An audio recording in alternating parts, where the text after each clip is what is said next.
Lasa ny andro lasa taona, lasa koa ny fiainako. Tao ny faly ny misaona, ny fandimby tamiko. Tao ny mami ny mangidy, fa ny tena tsy tantiko. Ny andronandro dananao, ny mandam-piainako.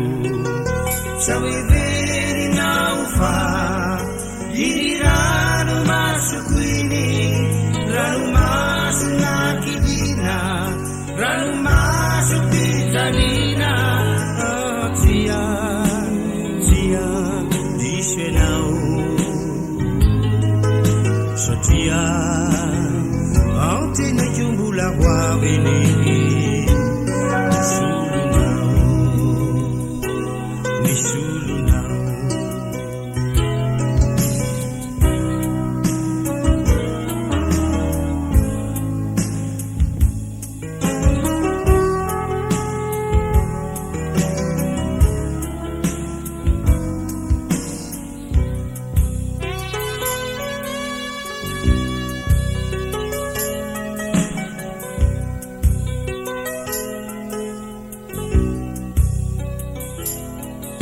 Asana ny bitanao, na ny endrikao kanto.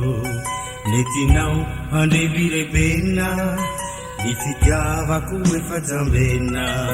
Gagagaga ngamby ianao, raha lazaiko ny amiko.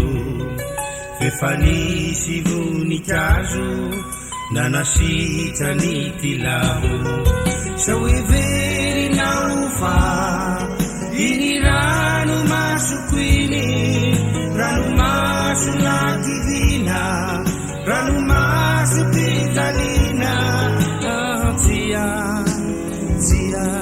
diso ianao, satria ao tena io mbola hoavy eny.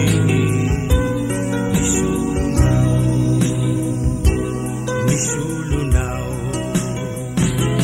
sa hoe verinao fa iny ranomasoko iny, ranomasona kidina, ranomaso pitanina.